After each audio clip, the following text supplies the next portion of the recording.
안녕하세요. 닥쳐라 정치입니다. 어제 저녁 7시쯤 입법 청원이 된 지 무려 23년 만에 고위공직자범죄수사처 공수처 법안이 국회를 통과한 가운데 김관영 바미당 의원이 이런 말을 했어요.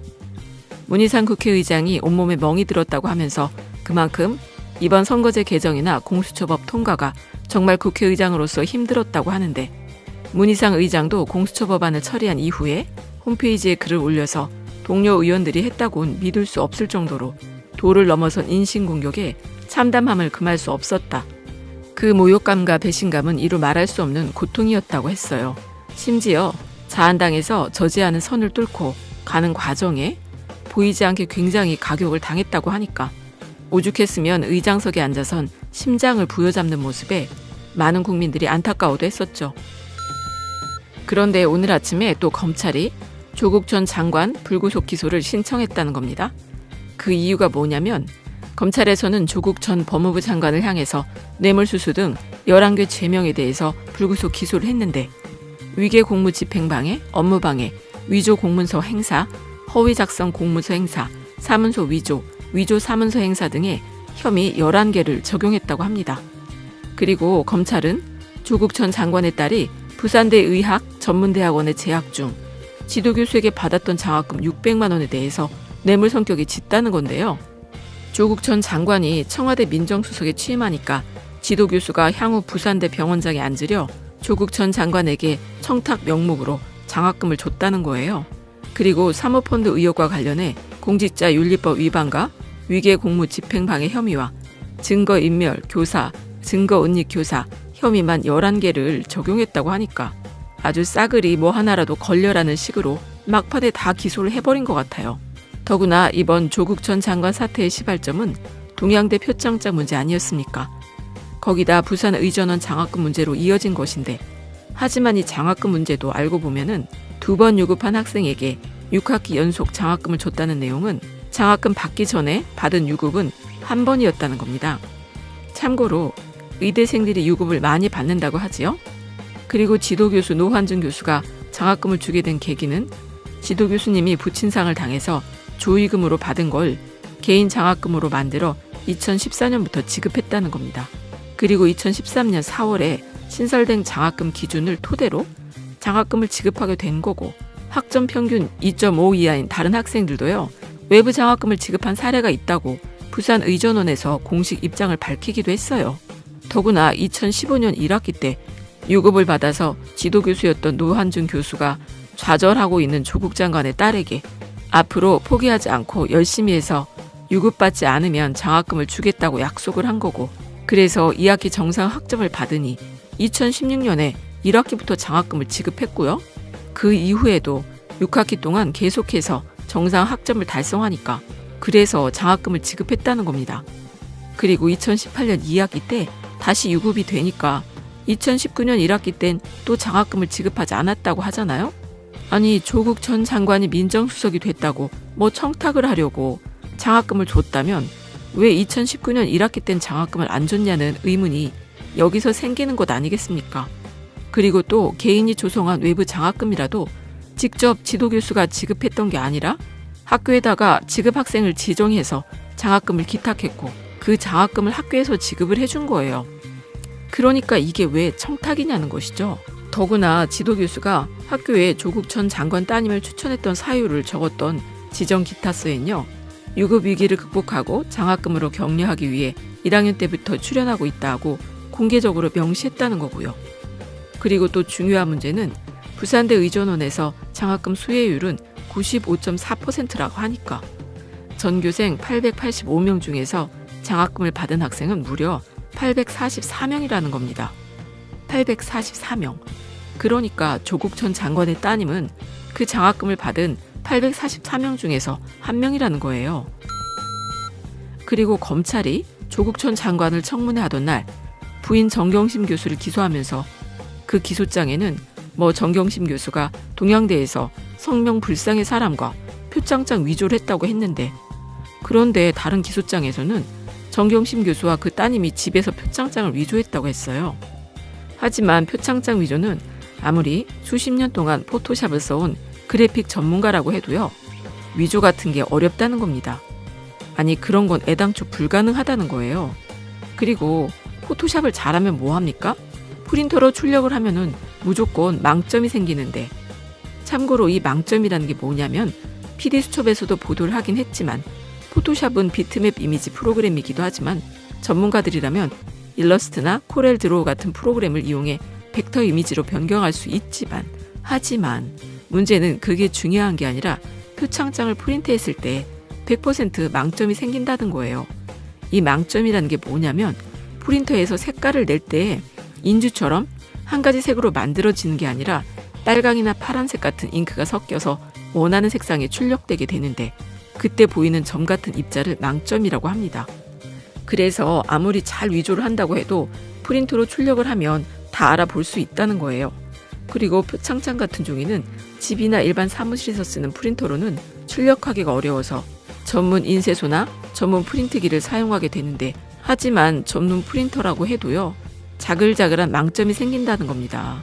왜냐하면 빨간색 하나를 표현을 할 때도 여러 가지 잉크를 섞어서 빨간색을 만들어내니까 표창장에 도장을 찍을 땐 인주를 묻혀서 한 번만 찍으면 빨간색이 표창장에 도장이 찍히게 되지만 프린터로 도장 색깔을 출력하려면 CMYK라는 4가지 색상을 조합해 빨간색을 만들어내는 거니까 망점이 생기지 않고는 불가능하다는 겁니다. 그리고 포토샵이란 게 학원이나 책으로 며칠 공부하기라도 하면 배울 수는 있겠죠.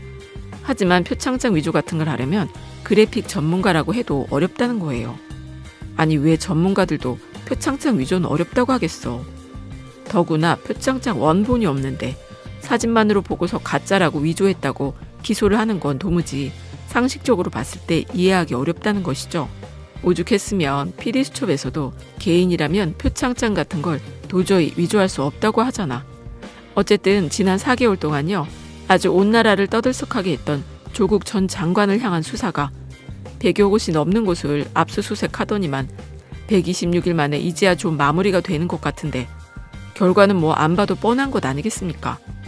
이미 팩트는 이리저리 여러 방송을 통해서 나왔고 그동안 양심선언한 분들도 계시고 하니까.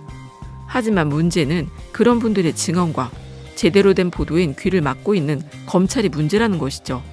더구나 나경원, 황교안 의혹 같은 것들은 수사를 하는지 안 하는지 알 수도 없고요. 오늘도 문재인 대통령과 트럼프의 통화 내용을 유출했다는 논란을 빚었던 강호상 자유한국당 의원은 불구속 기소로 법정에 서게 됐다고 하는데 참 우리나라에서는 어디에서 봉사만 해도 받을 수 있는 표창장이란 게 이렇게 중요했던 겁니까? 그러니까 국민들이 도저히 이해하기 어렵다는 것이죠. 그리고 공수처 문제에 대해서 공수처는 선진국에는 없다. 우리나라만 왜 만들어야 하느냐 하는 분들이 계세요. 특히 얼마 전 동양대에서 사표를 낸 진중권 전 교수도 공수처라는 건 세계에 우리나라만 있는 제도라고 하면서 그것이 왜 검찰개혁을 위한 방법이냐고 비난을 했었죠. 하지만 공수처 같은 조직은 우리나라에만 설치돼 있는 게 아니라 이미 전 세계적으로 봤을 때 56개 나라가 공수처를 설치하고 있다는 겁니다. 더구나 21세기 지구촌 시대엔 국가의 생존 문제로 인식을 하면서 권력형 부패 방지와 척결을 위해서 자국의 헌정 상황과 글로벌 스탠다드에 적합한 부패 통제 시스템을 구축하기 위해서 노력을 기울이고 있다는 겁니다. 특히요, 지난 2003년 10월 31일에 UN 총회에서는 UN 부패 방지 협약을 채택하게 되는데 이 국제협약은 세계인권선언처럼요, 선언적 의미만 있는 게 아니라 법적 구속력까지도 가지고 있는 국제협약이라는 거예요. 그래서 반부패와 관련된 세계헌법이라고도 할 수가 있는데 이 UN 부패 방지 협약에 가입한 UN 회원국들은 181개국인데요. 우리나라는 여기에 2003년 12월 10일에 서명을 했고요. 2008년 3월 27일에 비준을 해서는 법적 구속력을 갖는 UN 부패 방지 협약을 준수해야 되는 의무를 가지고 있다는 겁니다. 그래서 이 UN 부패 방지 협약을 국내법으로 수용하거나 그에 상응한 별도의 제도 개선 조치를 취해야 할 책임과 의무를 지게 되는 건데요. 하지만 지금까지 우리나라는 공수처도 없었고 부패 방지를 위한 제도와 조치도 미흡했다는 거예요. 더구나 2003년에 UN 부패 방지 협약이 채택 이전에 반부패 기구 그러니까 공수처를 설치한 나라는 영국이나 프랑스 그리고 뉴질랜드 등 12개 나라에 불과했었지만요. 유엔 부패 방지 협약이 채택된 이후엔 오스트리아나 캐나다, 러시아, 폴란드, 슬로베니아, 케냐, 베트남, 부탄, 우크라이나 등 44개 나라가 공수처를 신설하게 되면서 지금까지 공수처를 설치한 나라는 모두 56개 나라가 됐다는 겁니다. 그리고 별도의 부패 방지 전담 기관을 설치하지 않은 나라는 미국이나 독일, 일본, 스웨덴, 핀란드, 스위스 등인데 이런 법제 선진국들은 기존의 감찰기관이나 회계검사기관, 그리고 검찰이나 경찰 등의 법 집행기관과 법원 등 법 적용 사법기관 또는 국가정보기관 등의 다원적 부패 통계 시스템을 개선해 나가는 법제 개선 조치를 해왔다는 거예요. 그러니까 미국에서는 정부윤리청이나 감찰국, 그리고 특별심사청에서 공수처와 같은 역할을 하는 것이고, 호주에서는 반부패위원회, 그리고 홍콩에서는 염전공서 같은 곳들이 고위 공직자들을 수사하는 것이죠. 그러니까 다른 선진국들은 공수처가 없다는 분들, 배우 김수미 씨가 하는 말처럼 이 새끼 아무튼 입만 벌리면 거짓말이 자동으로 나와. 입만 열면 거짓말이 나온다고 반박을 해줘야죠. 그리고 조국 전 장관 가족을 무슨 엄청난 범죄자, 사기꾼들이라고 생각하는 분들을 보면요. 교회 다니는 분들이 왜 그렇게 많은지, 아이디도 무슨 말이야 왜 그렇게 마리아가 많은지 모르겠는데, 그런데 성경에 보면요. 잘 알지도 못하는 사람을 억울하게 하는 건 죄라고 하지 않았나? 그러니까 잘 알지도 못하면서 그런 죄 짓지 마시고 회개하시기 바랍니다. 그래야 제대로 된 기독교인 아니겠습니까, 진짜. 어쨌든 공수처가 통과가 됐으니 이제는 검경 수사권 조정이나 검찰청 법도 통과가 되기를 응원해야 할 것 같네요. 그리고 올해 닥쳐라 정치를 응원해주신 많은 깨어있는 분들께 정말 감사드립니다. 다가오는 새해 2020년에는 소망하는 일들이 다 이루어지시길 기원드리겠습니다. 감사합니다.